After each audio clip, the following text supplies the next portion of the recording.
Su figura era demasiado grande para ser aceptada, por lo que la expulsaron. Pero solo una persona humana la hizo madre. Siempre así ríen cuando ella pasaba por la plaza. No solo los niños, aunque sus risas eran las más afaladas. También los adultos. Mujeres mayores con hombres estrechos y mandíbulas finamente esculpidas, sus voces delicadas pero cargadas de veneno, disfrazado de diversión. Demasiado alta para cargar con algo que no se vergüenza, murmuró una. Debe haber venido de otro planeta, dijo otra, riendo en voz baja. Ni siquiera intentaban ocultar sus risas. Después de todo, ella no era una de ellos. No realmente. Solo una visitante. Un error genético. 7 pies y 2 pulgadas. Zia lo sabía. Sabía cada centímetro de su cuerpo. Sabía cómo su cabeza rozaba los arcos iluminados del centro de Hebron. Sabía cómo sus caderas apenas sabían entre las filas de transporte público.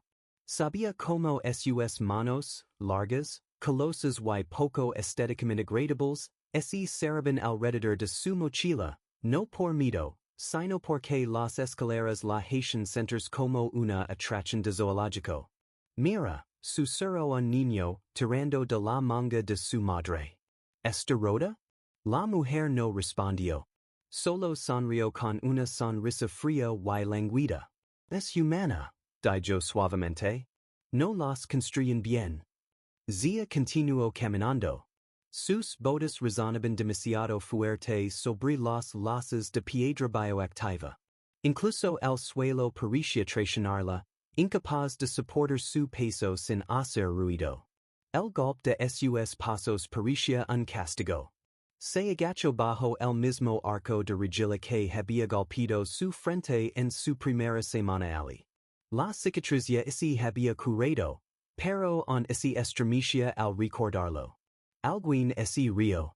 Hubieran traído una modelo más baja. Comentó una voz desde un grupo sentado cerca del vendedor de hierbas. Escuch que los humanos vienen en tamaños normales también. No está enferma, dijo otra voz en el mismo tono, como si tratara de no sonar cruel, pero fracasando. Solo, irreparable. Y ahí estaba de nuevo esa palabra, irreparable. No lo dicen en sentido romántico. No aquí, no en Hebron. Lo dicen en sentido biológico. No podía reproducirse. Según todas las mediciones oficiales, era un cascarón vacío. El sistema de emparejamiento de Hebron la había escaneado al llegar, antes incluso de mostrar donde estaban los baños. No había sincronización. No había resonancia de fertilidad. No había capacidad para un vínculo maternal neural. No tiene frecuencia, dijo el técnico, mirando los resultados con sorpresa. No tiene ventana armónica, corrigió otro. En resumen, su útero no cantaba. En Hebron, eso lo era todo. Significaba que su fuerza, su inteligencia, sus habilidades, nada de eso importaba. Su imponente figura, tan admirada en los circuitos atléticos de la tierra, ahora era un chiste, un mal funcionamiento, una carga que debían acomodar pero nunca abrazar. Aun así, caminaba por las brillantes calles de la ciudad alienígena todos los días, soportando los susurros, fingiendo no escuchar las disculpas silenciosas en los tonos suavizados de los drones traductores. Sujeta zia de la tierra, clase humana no alienada. Odiaba ese título más que nada. No era individual. No era una enviada diplomática. Solo un cuerpo para el cual no tenían use.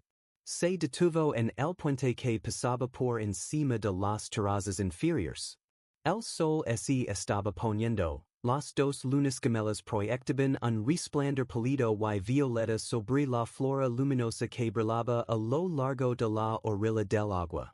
Desde allí, el mundo parecía tranquilo, incluso hermoso. Pero el silencio solo intensificaba el dolor en su pecho.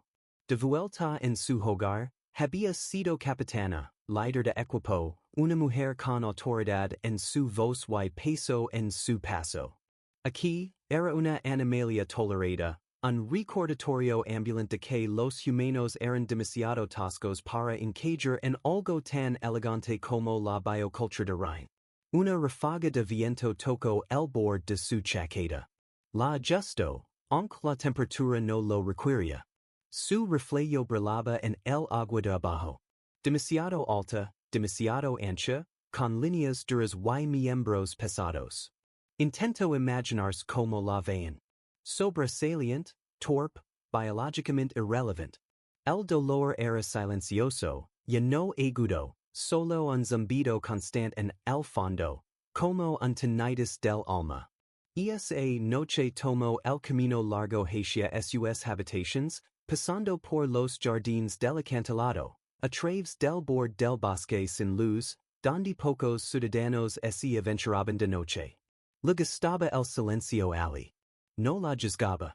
Llegó a la vista panorámica, se sentó pesadamente en el borde de piedra y dejó que sus piernas colgaran en la oscuridad. Su espalda dolía, sus tobillos pulsaban. La mochila que llevaba le clavaba las correas en las palas de los hombres. No había comido desde la mañana. Y rara vez lo recordaba, pero el hambre se había convertido en algo mangible, menos urgent. Por encima de ella, las estrellas parpadeaban. Constellations diferentes a las de la Tierra. Patrones alienígenas, historias desconocidas. Se preguntó si alguna de ellas hablaba de mujeres como ella. Demasiado grandes, demasiado fuertes, demasiado visibles para ser amadas. Entonces vio movimiento. Volvió la cabeza.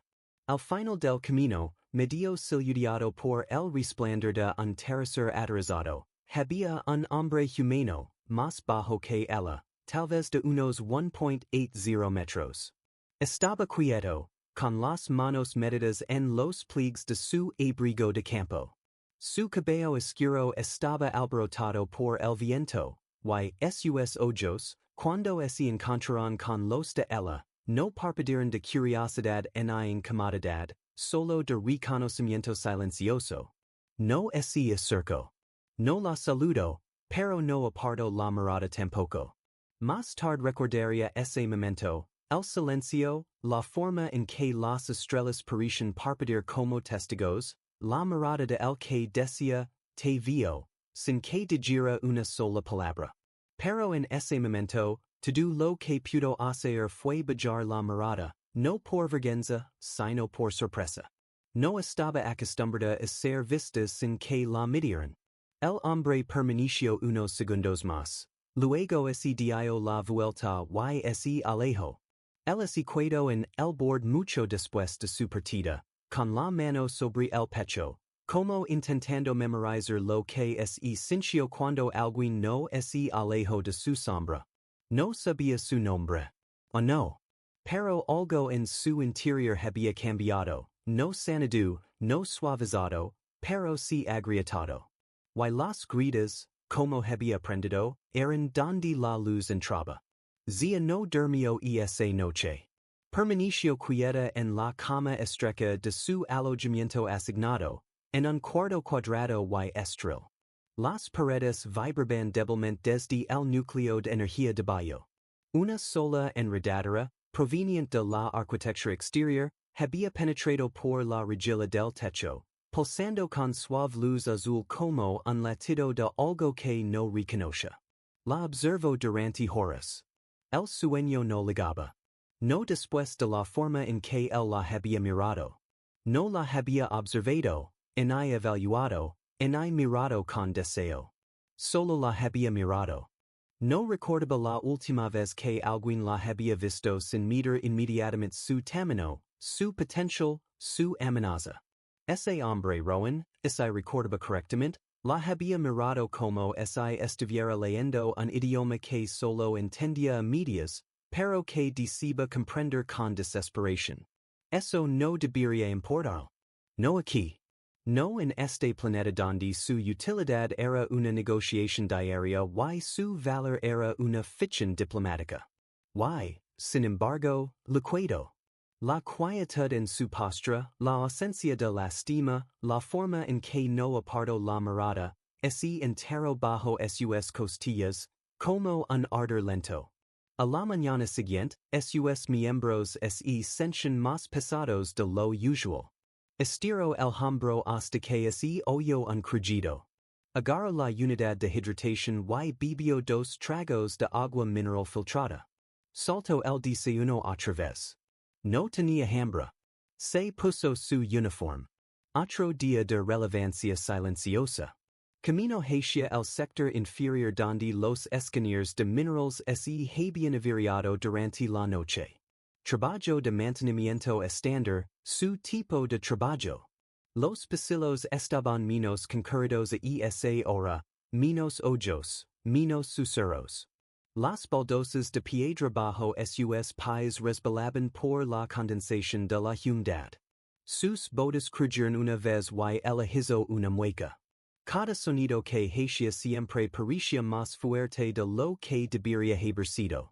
La entrada al sector de minerales estaba rodeada de elegantes espiras de obsidiana, como todo en Hebron, pero cruels en la manera en que la obligaban a agacharse para entrar.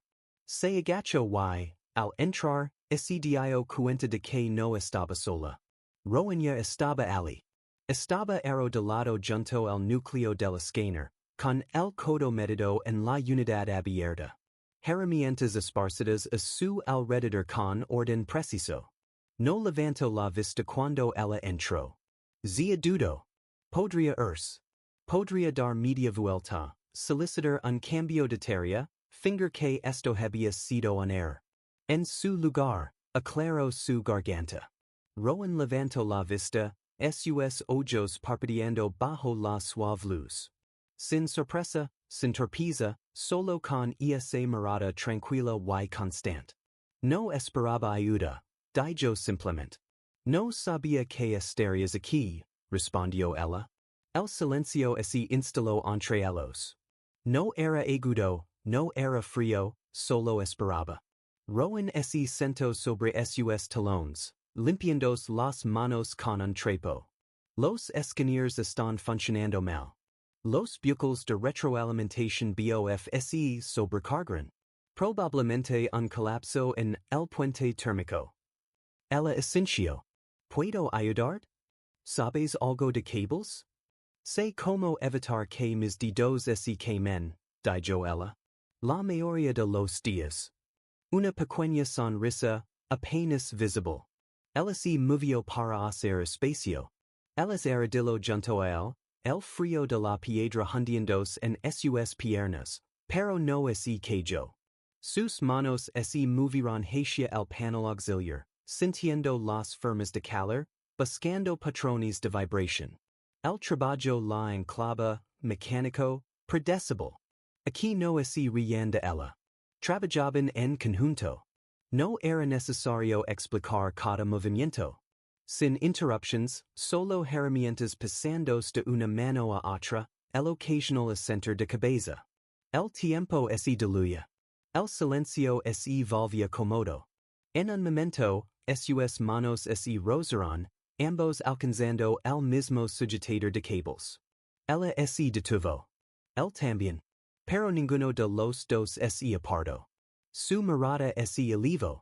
Los ojos de ella habían encontrado los suyos. Fue apenas un momento. Un respiro suspendido entre ellos. Pero algo cambió. No era hambre. O no. Ni siquiera era deseo. Era reconocimiento. Aquel que no nace de la vista, sino de la supervivencia silenciosa. El escáner cobró vida de nuevo. Las luces parpadearon verdes. El zumbido se estabilizó. Se pusieron de pie. Ella los superaba por una cabeza y hombres completos. La diferencia debería haber hecho las cosas incómodas. Pero él no se encogió, no bromeó, solo la miró hacia arriba, como si fuera lo más normal del mundo. Como si ella fuera normal. Zia ajustó el cinturón de herramientas en su cadera. Gracias, dijo él, con voz baja. Podría decir lo mismo. Normalmente trabajo solo. No me suelen asignar con humanos, di Joel, inclinando ligeramente la cabeza. Creen que no puedes imperjar. Creen muchas cosas. No lo hago, di Joel, y luego agrego, con suavidad deliberada, te observo. Zia mantuvo su mirada. ¿Por qué? Preguntó ella. ¿Por qué y mueves como alguien que ha olvidado cómo ser vista? Traigo con dificultad. La habitación es cincio más pequeña. El dio un paso atrás, no para alejarse, solo para dar espacio, notando, respetando. Voy a registrar la reparación, di yo. Ella cincio. Ella si giro, deteniéndose brevemente antes de irse. No eres irreparable, zia, di yo. Solo que no encajes en las jalas que construyeron. Y luego así fue. Ella es quedó sola en el silencio vibrante, una mano descansando sobre el cálido núcleo del escáner, el corazón latiendo más fuerte que cualquier maquinaria. Nunca nadie le había dicho eso. No sin una mueca, no sin lastima. Y de repente, por primera vez en semanas, recuerdo lo que es ciencia tener esperanza. Era algo extraño, vulnerable. Pero no apartó la mirada de ella. No esta vez. Los siguientes días pasaron en silencio, pero no el tipo de silencio que lastima. Zia continuó con su trabajo sin fanfarrias. Las asignaciones iban y venían. Los drones zumbaban a través de los pasillos. La ciudad latía con su habitual elegancia silenciosa. Comía cuando lo recordaba, bebía cuando su visión se nublaba, estiraba las piernas en los largos caminos entre sectores. Pero algo había cambiado. Empezó a escuchar los pasos que coincidían con el ritmo de Rowan. Notaba como ciertas puertas se abrían un poco más despacio cuando él entraba detrás de ella. Se dio cuenta de que, por primera vez en semanas, ya no evitaba el contacto visual. Él nunca la buscaba, nunca forzaba una conversación, pero siempre estaba allí, en silencio, siempre constante, siempre observando. El cuarto día recibió una resignación temporal a las terrazas agrícolas exteriores. No era un castigo, solo una tarea que nadie más quería, demasiado lejos, demasiado expuesta, demasiado primitiva. La aceptó sin comentario. A media mañana, ya estaba caminando sola por la empanada y respaladiza pendiente que conduce al bajo valle, con la mochila bien sujeta a su espalda, el peso de las herramientas presionando sobre sus hombres. El aire cambiaba allí. Menos refinado, menos filtrado. El olor a tierra reemplazaba el tang de ozono estril de la ciudad superior. El horizonte abría amplio y asimétrico, extendiéndose hacia campos de talos bioluminescentes que se mechan bajo los rayos de sol distance. Le gustaba. Se sentía sin procesar, sin curar. Cuando llegó al centro principal de cultivo, una pequeña estructura de lona oculta bajo un acantilado sobresaliente, se sorprendió al ver a alguien allí, con la cabeza inclinada sobre un consola de riego fallida. Rowan, por supuesto. Levantó la vista cuando ella se acercó, no sonrió, solo asintió. Los sistemas están atascados, dijo. La mula del filtro colapsó. Ella dejó su mochila junto a él sin decir una palabra. Trabajaron durante horas. Sin drones traductores, sin comandos estrils, solo manos en tierra humida, rodillas en el barro, respiración hundiéndose con la fatiga. Sus mangas estaban recaídas, los bíceps marcados con tierra y sudor. El rostro de Rowan estaba cubierto de suciedad, el cabello empujado hacia atrás con una banda que había cortado del dobladillo de su camiseta. Zia disfrutaba como se veía él, tan humano, como si estuviera en construcción, no perfectamente pulido, no envuelto en plástico para la aprobación de otros. Lucía como alguien que había aprendido a resistir. A mitad de la reparación, los cielos se abrieron. Lluvia cayendo rápido, no fuerte, cálido y constante, empapándolos en segundos. No se apresuraron, no se quedaron. Las cosechas necesitaban el agua de todos modos. Zia se estiró, arqueando la espalda, dejando que el agua corriera por el contorno de su cuello. Su uniforme se pegó a su cuerpo y, por primera vez en mucho tiempo, no pensó en cómo debía verse. Rowan permaneció a su lado, su pecho subiendo lentamente con la lluvia. No de retries, dijo ella suavemente, sin volverse. No hay razón para hacerlo. La mayoría de los hombres lo hacen o miran. No necesito medirlo para verte. Zia exhaló lento y apretado. Solía ser vista por lo que podía levantar, por lo que podía romper, luego por lo que no podía cargar. Has lavado a ti misma, dijo él. Eso cuenta. No dijeron nada más. Más tarde, después de que la lluvia se detuvo y su trabajo terminó, se sentaron en el borde de los acantilados, mirando las llanuras que brillaban. Las nubes se abrieron a lo lejos, dejando que los rayos violetas del sol danzaran por el valle. La luz se reflejaba en su cabello mojado. Rowan le dio una barra de proteína de sus rations. Ella la tomó, mordiendo un pedazo demasiado rápido. Tosió una vez. Él no dijo nada. Solo le pasó su tubo de agua. Gracias, murmuró ella, con las mejillas sonrojadas. Como si olvidaras que y permite necesitar cosas. Zia parpadeó. Las palabras lo impactaron más de lo que deberían haberlo hecho. ¿No lo hacen todos? Algunos solo olvidan cómo pedirlo. Miró sus manos, fuertes, colosas, con tierra bajo cada una. ¿Qué desastre atrás? Preguntó en voz baja. Rowan no respondió de inmediato. Sus dedos se curvaron alrededor del borde de la roca, los nudillos palideciendo. Una familia que hablaba sobre mí, dijo al fin. Habitations que nunca leen del todo. Fui el más pequeño, el más calado, el más fácil de olvidar. Por eso vine aquí, agregó. Pense que tal vez en un mundo tan lejano de casa, podría importar en silencio. Zia se giró completamente hacia él. Siempre fui demasiado ruidosa, dijo ella. Incluso cuando no hablaba, mi cuerpo lo hacía por mí. Intent doblarme, intent desaparecer. Pero no puedes esconder una sombra de 2.50 metros. Él la observó. No su tamaño, ni su forma, sino a ella. No necesitas encajarte. No sé cómo dejar de intentarlo. Déjame recordártelo.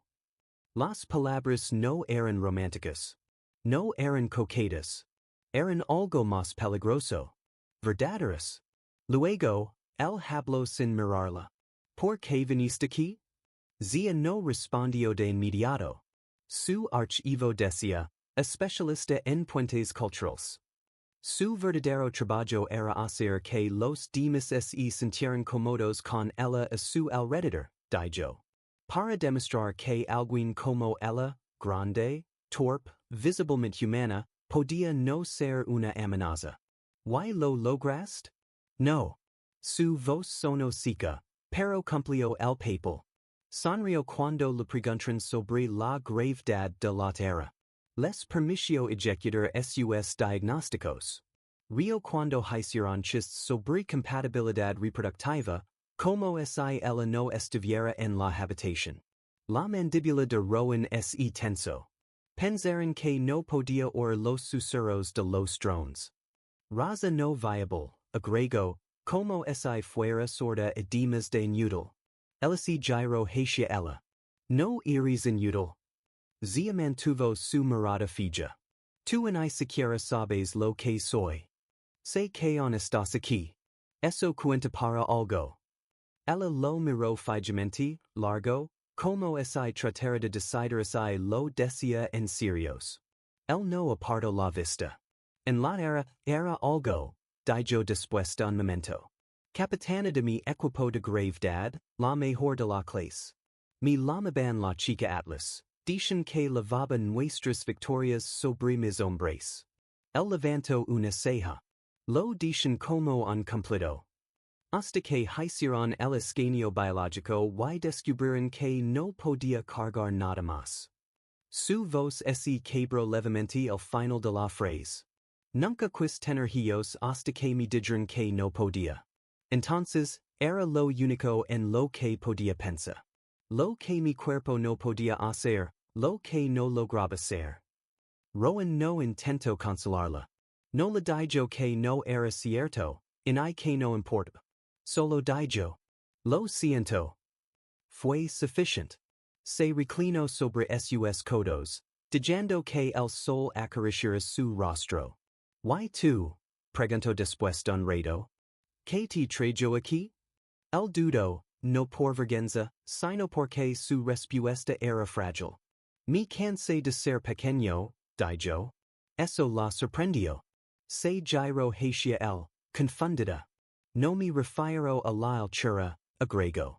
Aunque siempre he sido el más pequeño de la habitación.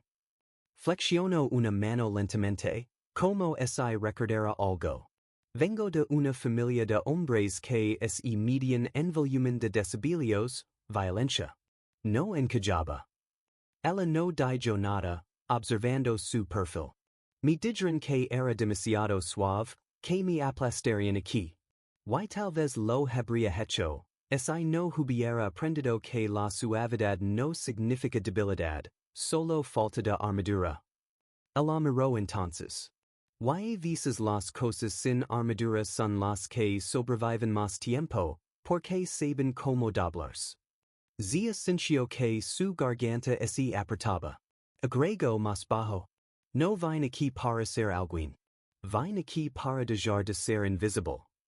Su voz fue apenas un susurro. Y ahora devio. El dijo, eso es un comienzo.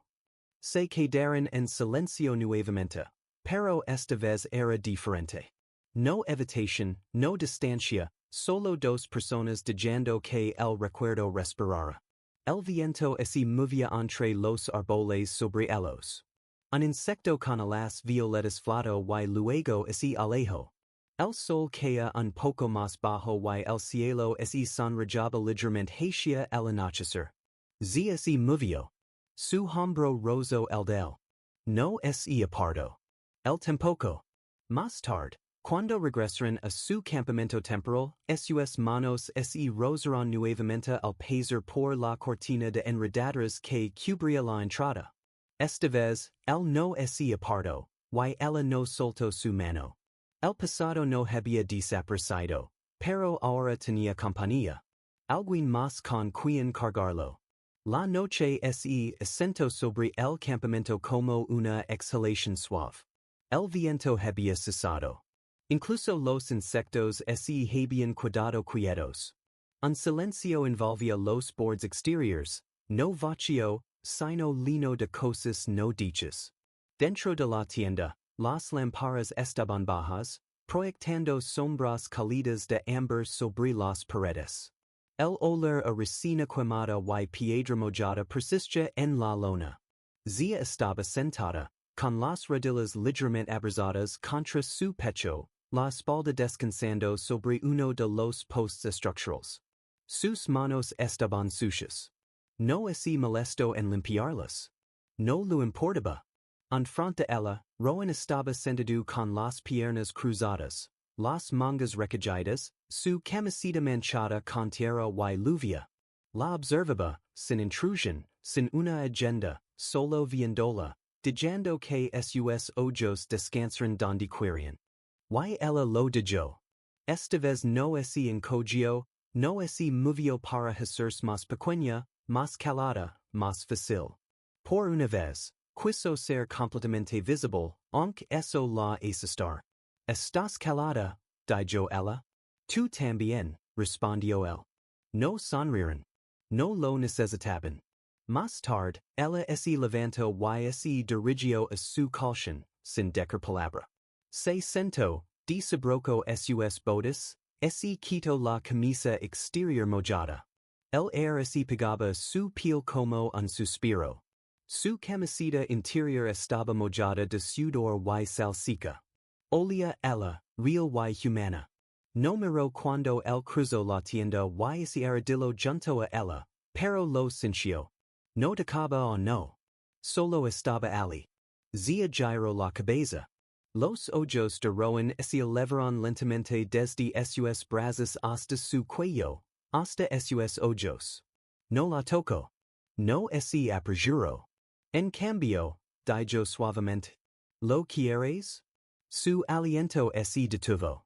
Nadie nunca me lo había preguntado así, y ni siquiera cuando deberían haberlo hecho.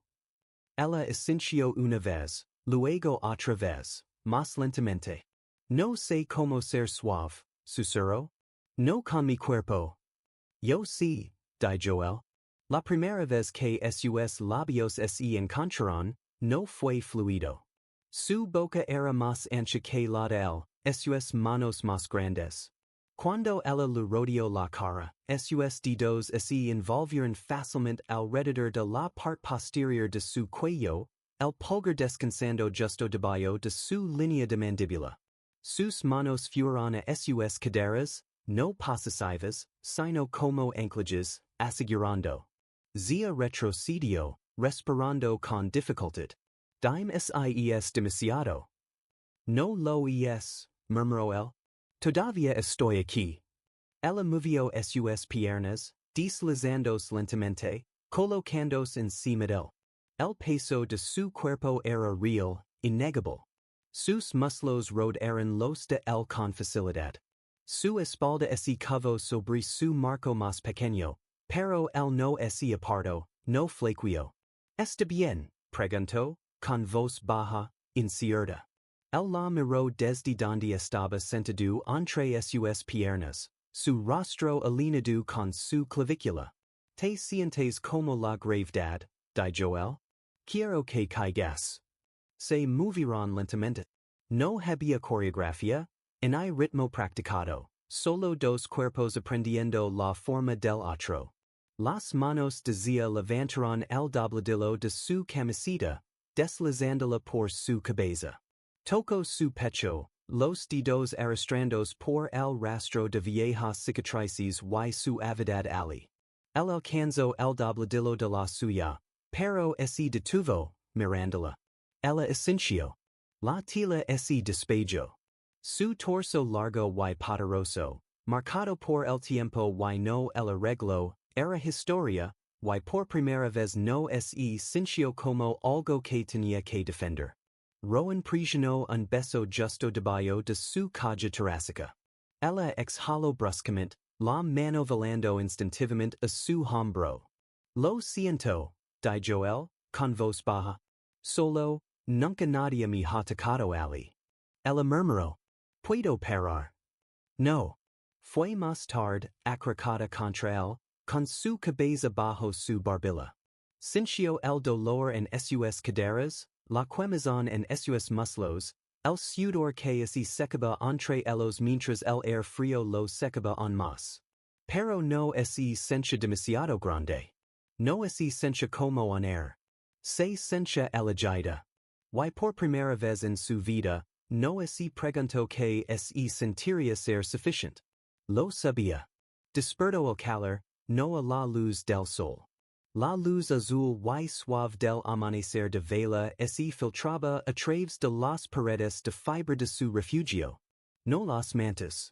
Esas estaban medio echadas fuera durante la noche. Era Rowan, todavía dormido, respirando suavemente contra la cova de sus costillas. Un brazo cruzado sobre su estómago, como si fuera instintivo, como la gravedad, como algo que no necesitaba permiso para estar allí. Zia permaneció inmóvil, temerosa de moverse, de cambiar la posición.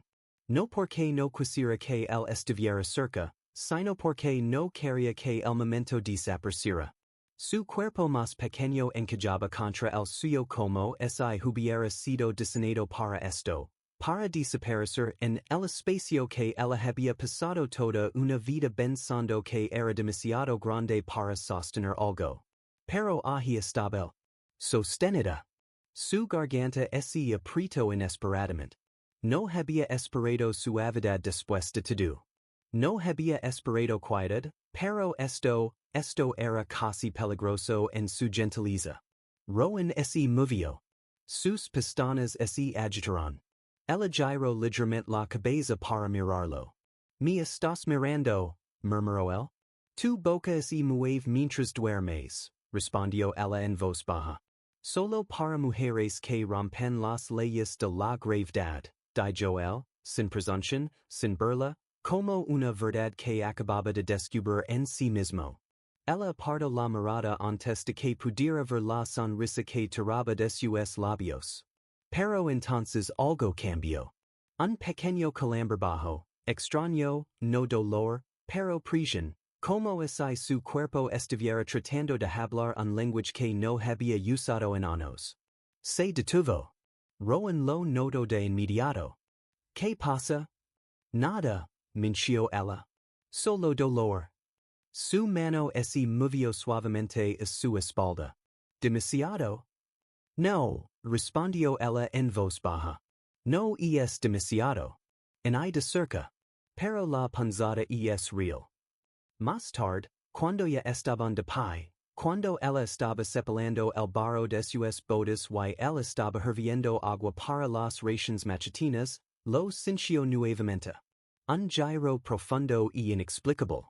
Un alivio que descartó como tensión muscular, aunque los músculos no alatían.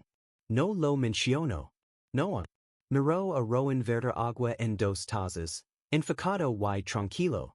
Sus mangas estaban recogidas, los antebrazos manchados del trabajo de la noche anterior, su cuello ligeramente torcido, las manos firmes. Él levantó la vista. ¿Qué pasa? Nada, respondió ella nuevamente. Pero en su estómago algo susurró. Todo. El dolor no se fue. Persistió durante días, bajo, sordo, como el eco de una voz demasiado vieja para recordar. No dolor, no agudo, solo presente. Un peso nuevo en su centro, una presión que no podía estirarse, que no podía correr, que no podía explicar. Zia culpó el trabajo. Los proyectos en la cresta eran intensivos en mano de obra. Y aunque levaba el doble de peso que los otros ingenieros, rara vez hacía una pausa. Levantaba, caminaba, escalaba, se agachaba una y otra vez, ignorando el escozor en sus caderas y la extraña rigidez en su pecho. Pero para el cuarto día, las excusas comenzaron a romperse. Su apetito había cambiado, no desaparecido, solo transformado. Anhelaba cosas que no tenían sentido. Pasta de raíz picante, bloques de sal. Una vez se sorprendió a sí misma masticando el extremo de su guante. Quería sal. No sabor, no gusto, solo minerals.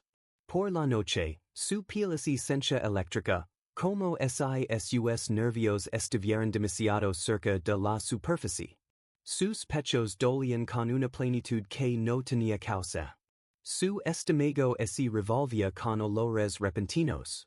Ozono, metal crudo, el ácido tang de los geles diagnósticos. No le dijo nada a Rowan. No cuando le gritó sin razón. No cuando su visión se nubló a mitad de tarea. Ni siquiera cuando despertó una noche, jadeando, un tirón agudo y estrecho bajo sus costillas. Él siempre lo notaba, pero no preguntaba. Simplemente le pasaba agua, ajustaba la manta térmica, descansaba una mano ligera sobre su hombro hasta que su respiración se calmaba. Odiaba lo fácil que le resultaba verlo desmoronarse. El séptimo día, colapsó. No dramáticamente, no públicamente, solo un pequeño fracaso en sus rodillas mientras cargaba un carrito de cable en el sitio de trabajo. El suelo no golpeó con fuerza, pero lo sintió como si lo hubiera hecho. Zia. La voz de Rowan estaba cerca. Luego, manos cálidas y firmes levantándola. Estoy bien, replicó ella, furiosa. No lo estás. Trato de apartarse. pero el esfuerzo hizo que su estómago se revolviera. Déjame ayudarte. Ella lo dijo. Caminaron en silencio hasta la clínica del puesto avanzado, una cabina de utilidad reconvertida con tecnología médica básica. Zia la odiaba inmediatamente. Olía a metal frío y arrepentimiento reciclado. Rowan ingresó el diagnóstico el mismo. Se negó a llamar a un técnico. Confió en tus ojos, dijo ella suavemente. Él no miró arriba. No debiste esperar tanto, dijo con suavidad. El escáner zumbó, luego pitó, luego parpadeó. Y Rowan se quedó inmóvil. ¿Qué pasa? Preguntó Zia, con la voz plana. Él no respondió. Rowan, ¿qué pasa? Él giró la pantalla para que ella pudiera ver. Los datos fluyen en pulsos dorados suaves, números, marcadores hormonales, niveles que no había visto en años, algunos que nunca había visto. Uno parpadeó en rojo, HCG gonadotropina choriónica humana. Elevada, en aumento, activa. No, susurró ella. Rowan asintió una vez, lentamente. ¿Estás embarazada, Zia?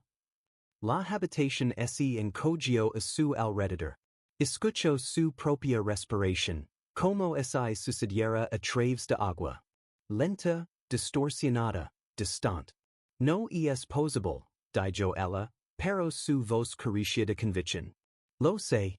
Me clasificaron como no viable, nula, reactiva.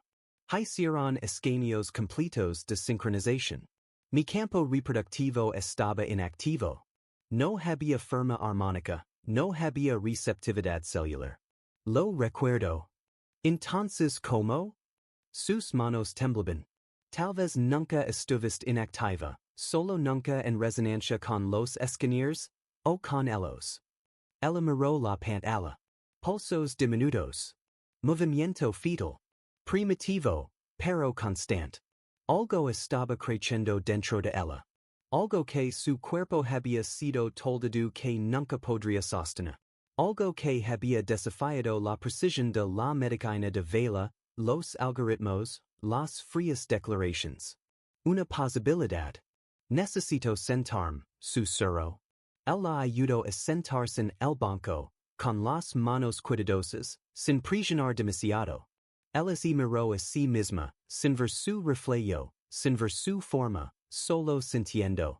No me sentí rota hasta que me dijeron que lo era, dijo. Jamás lo fuiste, respondió él. Yo les creí. Yo también. Sus ojos se dirigieron hacia él. Él sonrió débilmente. Hasta ahora. Los ancianos creen que la incomodidad de la temperatura revelaba sinceridad. Zia permaneció inmóvil bajo el calor artificial. Sus palmas estaban sudorosas, su camiseta se pegaba su espalda, pero sus hombres se mantenían firmes. Rowan estaba a su derecha, en silencio. La matriarca de los registros, de ojos gris y vestida con fibras tejidas de raíces, dio un paso al frente. Su voz era delgada, casi musical. Estás ante nosotros, presentando una reclamación, dijo, entrecerrando los ojos. Que tu cuerpo, que se consideraba dormido, ha concebido. No hago reclamaciones, respondió Zia, su voz firme. Presento hechos. Un murmullo suave. La matriarca asintió a un médico presente, quien se adelantó con un escáner. Él has paso sobre el abdomen de Zia. La pantalla floreció con datos parpadeantes. Presencia fetal confirmada, dijo el médico en voz baja. Latido estable. 9 semanas de gestación. No hay animalias. Otro murmullo. Confusion. Miedo. La matriarca miró la pantalla, luego a Zia. ¿Tu pareja es este hombre? Zia asintió. Humano. Estatura normal. Ninguna mejora. Ninguna modificación biológica. Rowan respondió. Un silencio cayó de nuevo. Pero esto viola la lógica de emparejamiento establecida, dijo un anciano más joven. No fallo en los protocolos de sincronización, dijo roen suavemente. Ellos lo hicieron. Otro silencio. Luego, desde el fondo de la sala, una voz. ¿Por qué ahora? No era accusatoria, solo perdida. Zia giro hacia la hablant, una mujer velana alta, con venas azules pálidas corriendo por sus scenes. Se veía confundida, casi infantil. No lo sé, dijo Zia, honestamente. Tal vez mi cuerpo nunca necesitó permiso. O tal vez solo necesitaba dejar de ser medida para empezar a ser. Roen agrego. La vida no se construye a partir de la aprobación. Se construye a partir de la confianza. De lo que sobrevive. Ellos los dejarán ir sin ceremonia. Sin aplausos, sin sentencia, sin reprimenda. Solo un pasillo de observadores, calados y esperando. Cuando Zia y Roen salieron nuevamente a la luz del día, el aire sintió diferente, más agudo, más claro, como una quietud que solo sigue a la disrupción. No lo negaron, dijo ella suavemente. No podían. No lo aceptan tampoco.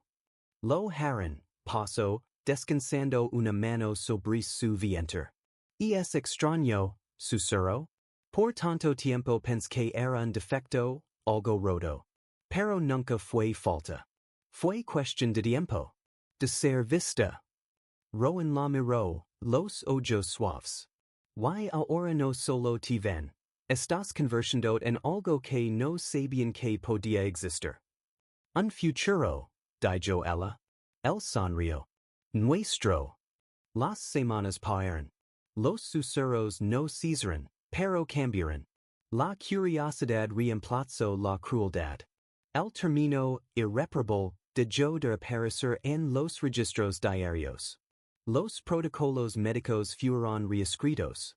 Los archivos, antes marcados como inactivos, fueron reabiertos.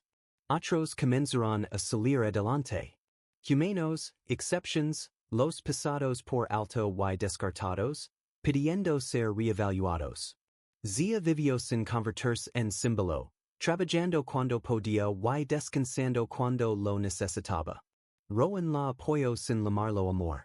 Creyeron a su hija, un ser mitad humano, mitad misterio, sin que nadie los definiera.